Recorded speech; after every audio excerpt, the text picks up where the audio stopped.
Viva, muito boa tarde. Obrigado por estar connosco. Connosco nesta emissão da Rádio Jornal do Centro. Se nos acompanha em direto, estamos, por esta altura, no Fórum Viseu, no espaço que é também nome de rubrica que agora se estreia Meia Dose, uma iniciativa do Teatro Viriato que a Rádio e o Jornal do Centro se associa enquanto parceiros de mídia. Neste espaço pretende-se cruzar aqui conversa, encontros mais ou menos inesperados com figuras convidadas do Teatro Viriato. Por isso mesmo, hoje temos connosco Jorge Andrade. É ator, encenador, diretor artístico da companhia Mala Voadora, de que também foi fundador.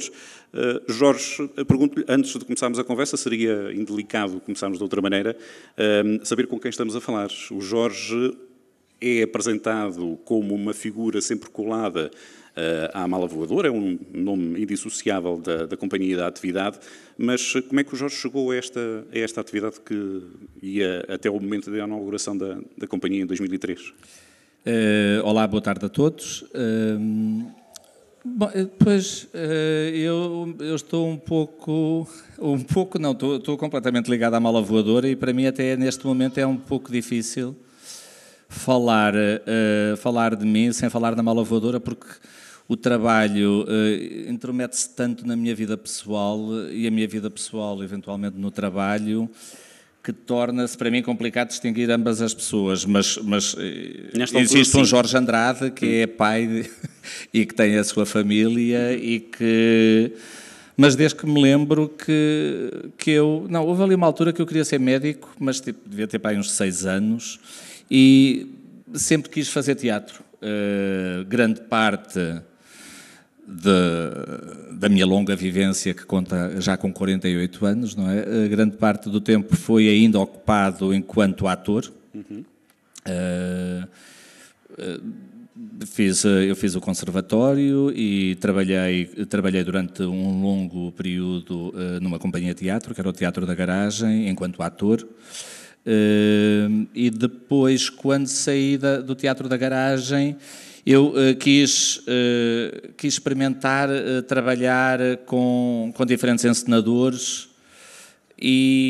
mas rapidamente percebi que aquilo não me satisfazia completamente, ficar em casa à espera do convite que, porventura, e tive experiências maravilhosas, mas porventura não eram aquelas que me mais preenchiam, porque estava sujeito ao convite, porque não era eu a idealizar os projetos que iria fazer. De maneira que esse período foi muito curto e pensámos logo, eu com o José Capela, como é que poderíamos fazer um projeto no qual nós pudéssemos pensar e trabalhar nos espetáculos que nos interessasse. Fosse dando resposta a esse sobressalto, mais ou menos, não é? De querer fazer e querer criar com algum ritmo, não é? E que desse a tal liberdade de misturar a minha vida pessoal no projeto artístico e vice-versa. E no período inicial do teatro da Mala Voadora, eu ainda quis fazer uma espécie de uma experiência que era, durante muito tempo, quando trabalhei com o Teatro da Garagem, nós trabalhávamos muito a partir dos textos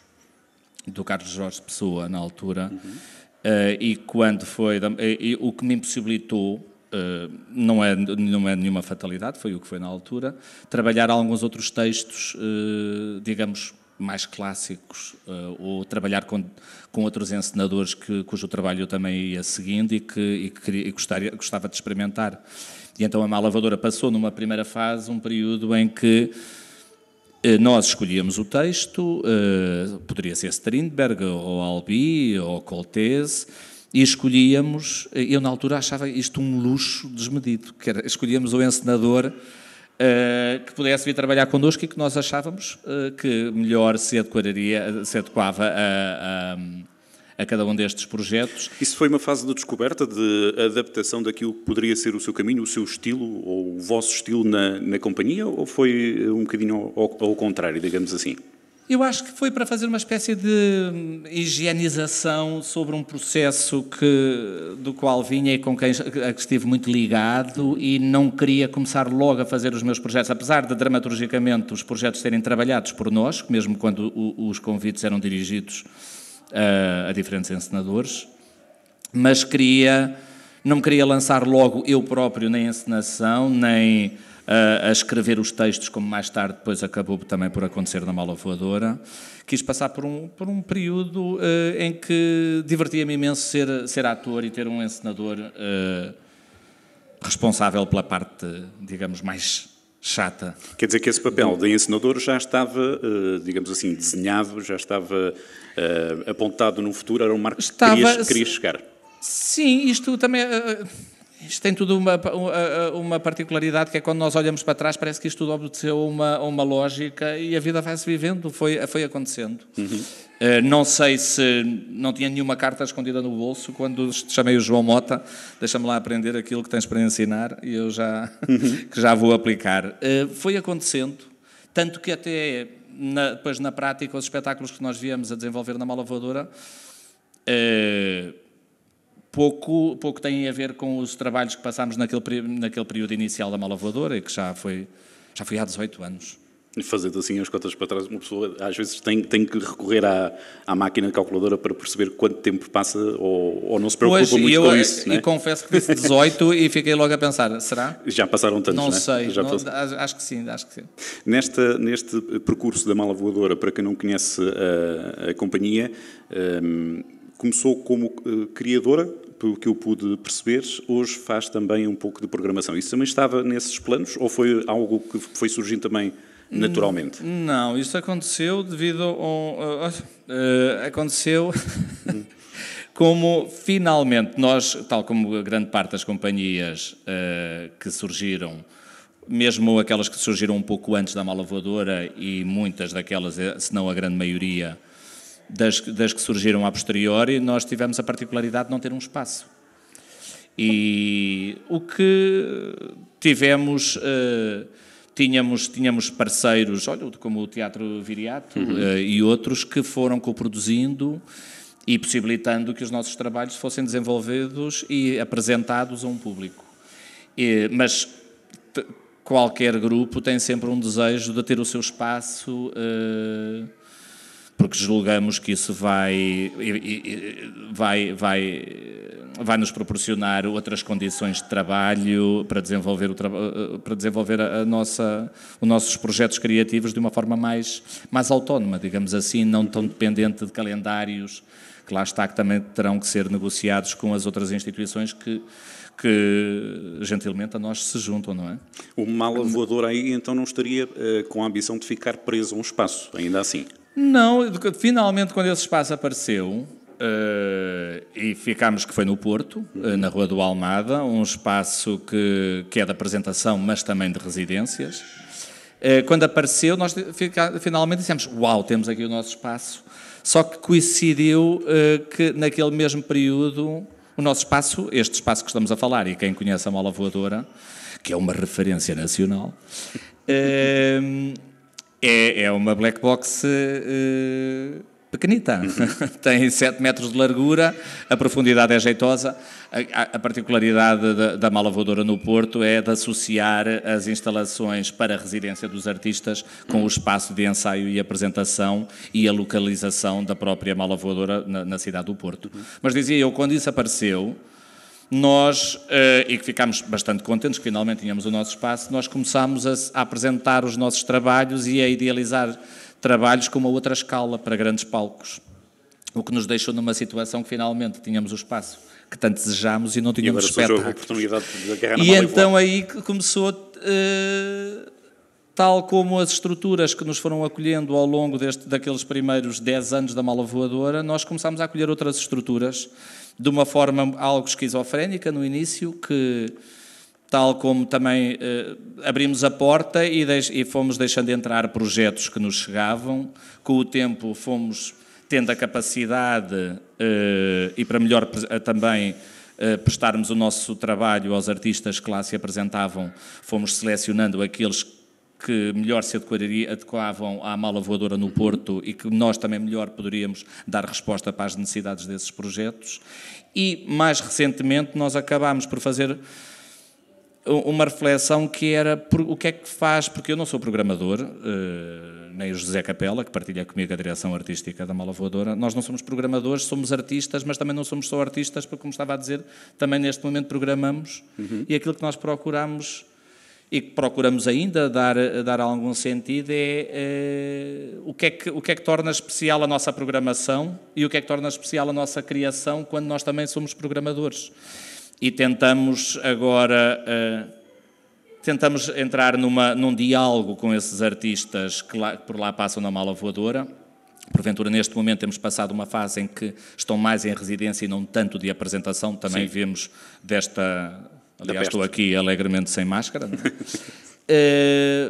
Coincidiu com esta nova experimentação da Mala Voadora e em que é bastante bom nós, ao domingo, encontrarmos com os artistas que lá estão a trabalhar e eu falar sobre aquilo que estou a fazer e eles falarem-nos sobre aquilo que estão a fazer, e muitos deles são selecionados de acordo com alguma empatia, quer artística, quer temática, dos trabalhos que nos encontramos a desenvolver, e altruisticamente contribuímos para o processo de trabalho uns dos outros, e que não é exatamente aquela colaboração que também é uma coisa que caracteriza muito o trabalho da Mala Voadora, que são os artistas que nós convidamos para colaborarem, e aí o pugilato é mais aberto porque temos que chegar a um resultado de comum acordo.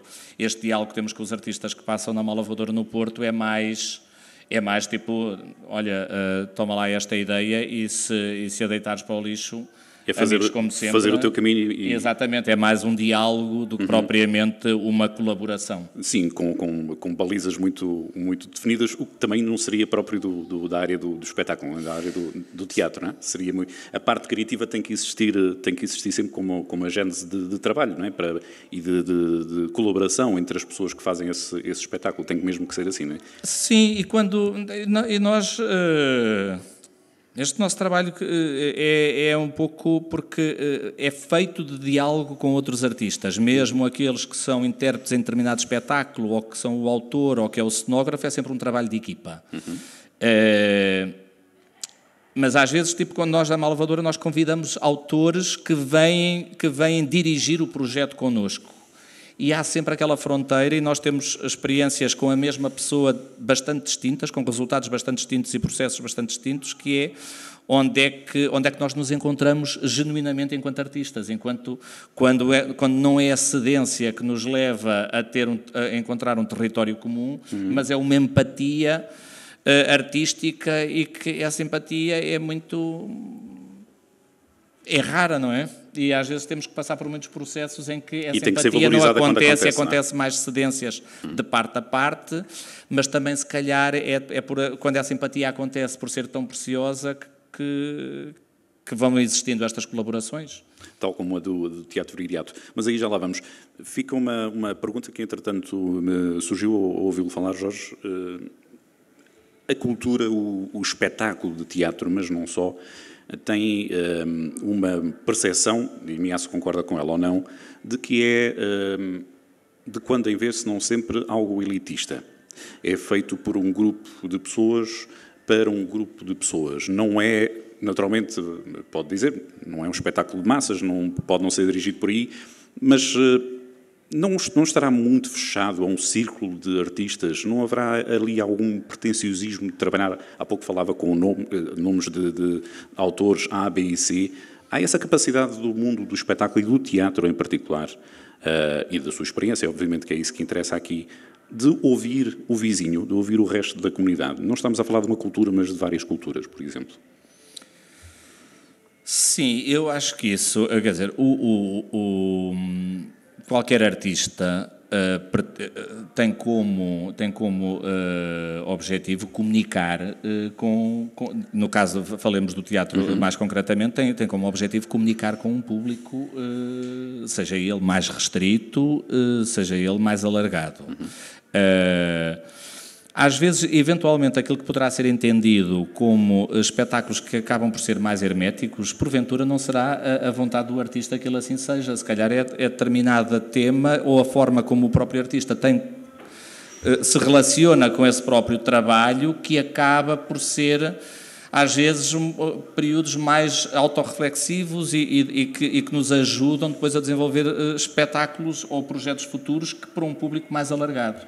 No caso da Mala Voadora, aquilo que me dá mais prazer é experimentar novas formas de comunicar com o público, e não é pelo puro prazer de estar só a reinventar a roda ou a dizer, olha como eu posso ser original.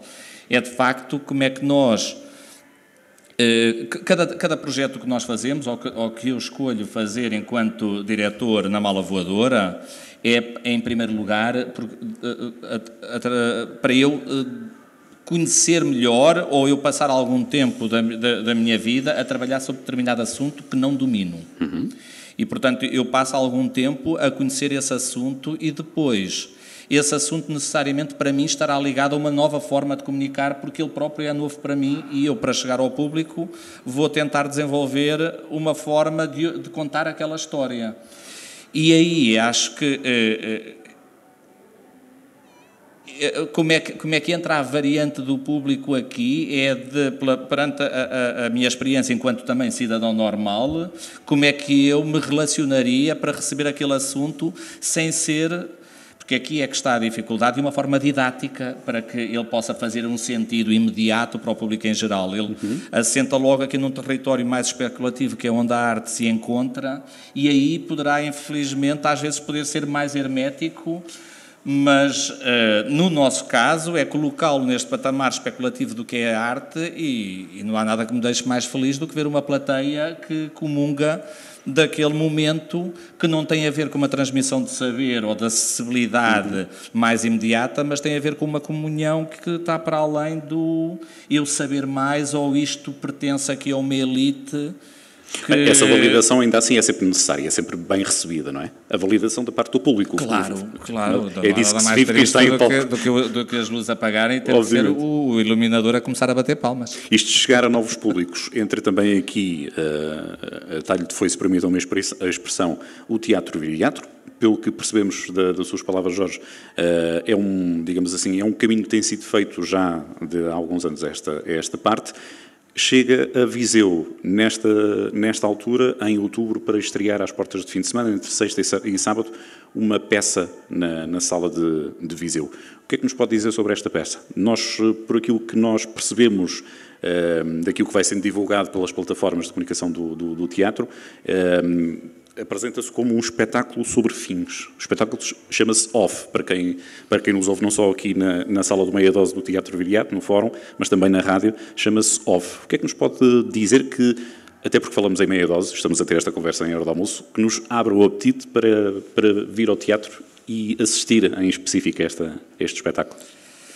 Bom, este espetáculo é sobre fins e mais uma vez, e sublinhando aquilo que dizia há pouco, que eu não acho que o teatro sirva para dar lições ou para ser didático, ele aparentemente poderia refletir com algum fatalismo os tempos em que estamos finalmente agora a sair, assim esperemos, desta pandemia que ainda assola, infelizmente, outros países mais do que neste momento está a assolar Portugal. Mas, na verdade, isto foi um pouco premonitório porque existiu esta vontade de fazer um espetáculo sobre fins já há cerca de 5 anos atrás, quando foi encomendado ao Chris Thorpe, que assina parte deste texto que nós trazemos, do espetáculo que iremos apresentar aqui na próxima sexta e sábado. Que nós quisemos fazer um espetáculo sobre fins e a nossa ideia era simplesmente fechar um ciclo. Não era o fim da humanidade ou o fim do mundo tal como o conhecemos. Nós queríamos era encerrar um ciclo, porque nós tínhamos, na altura, estava no horizonte a comemoração da volta ao mundo do Fernão Magalhães, e nós não nos passava sequer pela cabeça, obviamente, estar a fazer um espetáculo celebratório desse feito, mas aquilo que nós queríamos era nós próprios, eu com a minha família... Lá está a vida pessoal, andar à volta do mundo a conhecer novos artistas para ver o que é que nos inspiraria de fazer no futuro. Era não fazer nada enquanto se comemorava a viagem à volta do mundo. Infelizmente tal não aconteceu, e foi nesse sentido que foi encomendado um texto. Chris, tu conheces tão bem o trabalho da companhia, tenta lá acabar com isto tudo que está para trás, e para nós pensarmos para o futuro com artistas que nós ainda não sabemos quem serão e que iremos desenvolver projetos maravilhosos no futuro. Entretanto, a viagem à volta do mundo acabou por não acontecer devido às limitações devido a esta pandemia, e acabou, o espetáculo acabou por ter, para ressoar para estes tempos, como algo que está ligado ao cotidiano. E eu não queria que o espetáculo descolasse dali. O espetáculo, mais concretamente, ele fala sobre uma mulher que está doente e ela percebe-se que aquilo que está a acontecer ao seu corpo também está a acontecer ao mundo. E ela não percebe a causa daquela empatia. Se ela é responsável por aquilo que está a acontecer à volta dela, se é o mundo que está a acabar e, como tal, ela acaba com ele, e então, nesse caso, é o mundo que é responsável. E essa mulher é uma editora de livros. E eu estou a tentar ver como é que eu posso explicar o espetáculo sem o estragar para o público que irá vir ao nosso encontro, porque esta entrevista está a ser tão sedutora. Ela acaba por descobrir que não é ela a responsável pela destruição que está à sua volta, nem a destruição à sua volta responsável por ela estar a morrer, porque não existem os outros, existem nós sermos um só. E esta ideia que agrada-me, nós não termos uma empatia ou de solidariedade para com o outro, que nos coloca sempre no papel de protagonistas neste tipo de relação. Interessa-nos neste espetáculo nós explorarmos a ideia de que não existem outros, nós somos um só. E esta ideia de que nós criamos de existir o outro é simplesmente porque nós não conseguimos lidar com esta ideia que seria terrivelmente solitária de nós estarmos aqui sozinhos no mundo. E então criamos a ideia de que existe o outro e existem outras coisas à nossa volta, e o espetáculo, aquilo de que fala é que não existem outros, nós somos um só. A mulher, não é por a mulher estar a acabar que o mundo à sua volta está a acabar, está tudo a acabar, mas está tudo a acabar, e como eu disse, ela é editora de livros, e aquilo tudo não passa de um livro que lhe chegou às mãos e que ela está a ler, e é o poder da ficção que a transporta para este mundo catastrófico e que eu não é isso que eu acho que no lugar onde nos encontramos. Exatamente. Eu vou aproveitar a boleia do Somos Todos Um para fazer essa referência que achei curiosa, até porque, segundo sei, é uma estreia que toca aqui uma das facetas interessantes do teatro, da atuação de pessoas como o Jorge, que sobem a palco e dão de si em cima de um palco, que é esta característica inclusiva de ir buscar sempre a uma situação de diferença. Este espetáculo vai ser transmitido pela primeira vez com apoio de audiodescrição e com tradução por língua gestual portuguesa. É digamos assim, um sublinhado que cabe bem aqui fazer, e lembrei-me de o fazer precisamente porque falava nessa situação que somos todos um, por causa do tópico da inclusão, de olhar pessoas diferentes, com experiências diferentes e com lá está, convivências também elas diferentes, e de aceder de maneira diferente, neste caso, a um espaço de cultura. Perguntar-lhe, por curiosidade, esta relação do teatro viriato, que outros planos tem? Porque nós estamos aqui a falar, já falámos aqui, segundo percebido, um fecho de um ciclo, de fins, por cada janela que se fecha, por cada porta que se fecha, há uma janela que se abre. Será mais ou menos assim a expressão popular. Que planos é que estão desenhados para o futuro, que possa desde já adiantar que se possa cruzar aqui o Teatro Viriato e a Mala Voadora e a região do Porto e a região de Viseu, um bocadinho por todo o país? Sim, projetos futuros, nós no imediato temos um espetáculo que também traremos aqui ao Teatro Viriato para o ano, que é um solo, e sou eu, que é o espetáculo Infausto, e que parte de um espetáculo que a Mala Voadora fez para comemorar o 25º aniversário do Centro Cultural de Belém. E na altura foi feito um espetáculo, eu já nem me lembro quanto é que isto foi, foi para aí há 3 anos, que o CCB fez os 25 anos, e era um espetáculo com muita gente, com 100 e tal pessoas em palco. E eu gosto de pensar que esse espetáculo foi uma catástrofe, que nada daquilo correu bem. Como? Porque era demasiado... o espetáculo tratava de nós reivindicarmos o orçamento total do país para fazer o espetáculo. Porque o espetáculo tornava-se de tal forma ambicioso, e para fazer justiça à comemoração de uma instituição como o CCB, exigia que fosse um espetáculo gigantesco. E o espetáculo tornou-se de tal forma gigantesco que exigiu que incorporasse todos os orçamentos do Ministério da Saúde, do Ministério da Defesa, do Exército. Todos esses meios foram convocados para que a cultura pudesse ocupar o lugar que lhe estava, que era importante, pelo menos na comemoração da efeméride do 25º aniversário do CCB. E como tal, aquilo não foi muito bem recebido, que o espetáculo Fausto, na altura se chamava, não foi muito bem recebido que absorvesse tantos dinheiros públicos, e foi feita uma campanha, porque não foi só por erro artístico meu que o espetáculo não correu bem.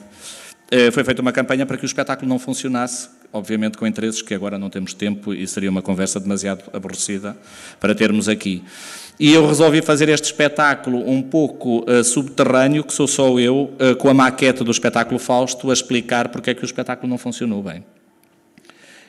E pronto, e gostaria muito que vocês viessem ver para o ano este espetáculo. Sou eu a contar com a maquete e com os 120 artistas que estavam em palco, obviamente tudo em maquete, e consigo eu contar a história, ou pelo menos a minha versão da história, e quero comunicar com o público o que é que aconteceu, porque o público ainda até agora não teve acesso ao porque é que o espetáculo que viu lá no CCB funcionou daquela maneira como funcionou.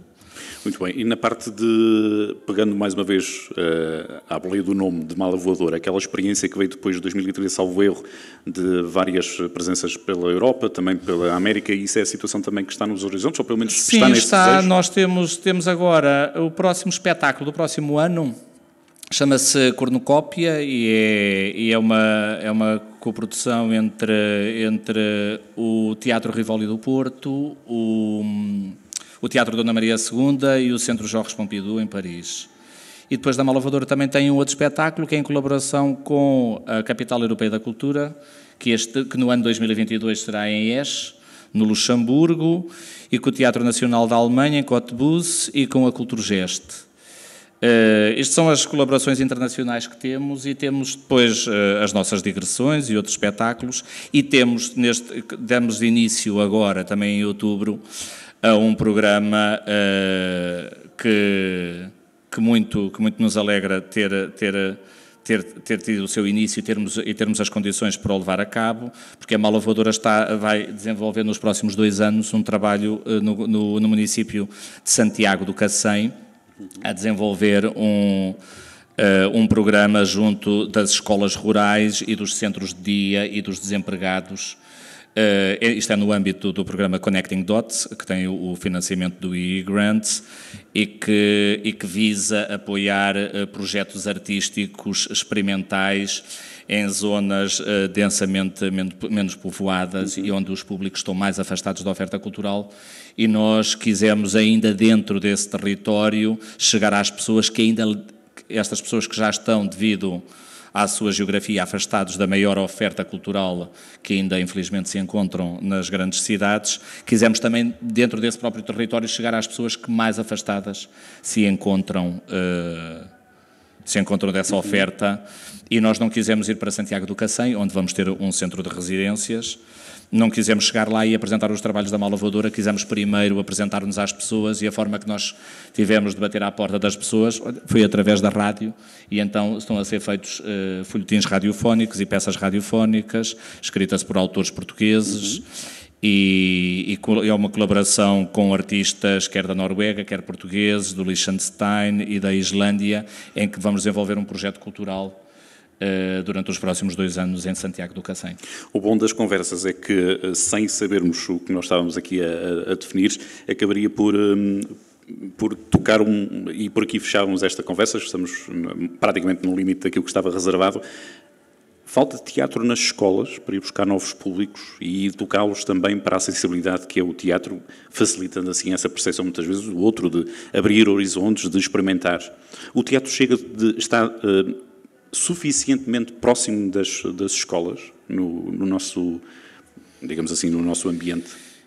Eu acho que cada vez... Isto porque falamos do futuro e achei bem fechar por aqui. Sim, se me falar da importância, sem dúvida que existe a importância de levar teatro às escolas, e também começa com o próprio ensino mesmo das outras disciplinas, uma sensibilidade artística da parte dos alunos que os levem a ser futuros públicos ou cidadãos sensíveis e que, como tal, que os leva a consumir os teatros por uma necessidade que qualquer ser humano tem de alimentar essa sua parte menos útil da sua existência. Que nada neste mundo... não queria usar a palavra capitalista, mas tenho que a usar, que também se dediquem e que tenham interesses que não sejam utilitários, que sejam para nos alimentar de uma outra forma que não tem explicação. Tangível, exatamente. Que é verdade que cada vez existe maior oferta e professores mais preparados para essa tarefa, sim. Se me perguntar o que é que está a ser feito a nível nacional com as escolas, não lhe sei dizer. Sei dizer como aquele trabalho que a Mala Voadora está neste momento a desenvolver, que convidou uma série de autores portugueses para escrever peças específicas para alunos que se encontram nas escolas rurais em Santiago do Cacém, e que serão eles depois, através das peças radiofónicas, que irão escolher qual o desenvolvimento do trabalho que eles querem ver em palco, e que nós com eles vamos construir esse projeto artístico. E é um exemplo bastante válido e que é capaz de fazer escola, lá está. Fechamos por aqui esta conversa com o Jorge Andrade. Obrigado, Jorge, por ter estado connosco no Meia Dose, na Rádio Jornal do Centro, e aqui convite do teatro, a quem também a Rádio Jornal do Centro agradecem. Esta conversa pode ouvi-la depois em repetição na manhã de sábado, e fica também, claro está, o convite para assistir esta sexta e sábado ao espetáculo que está disponível no Teatro Iriato, apresentado pela Companhia Mala Voadora. Obrigado, Jorge. Obrigado eu, e espero ver-vos por lá.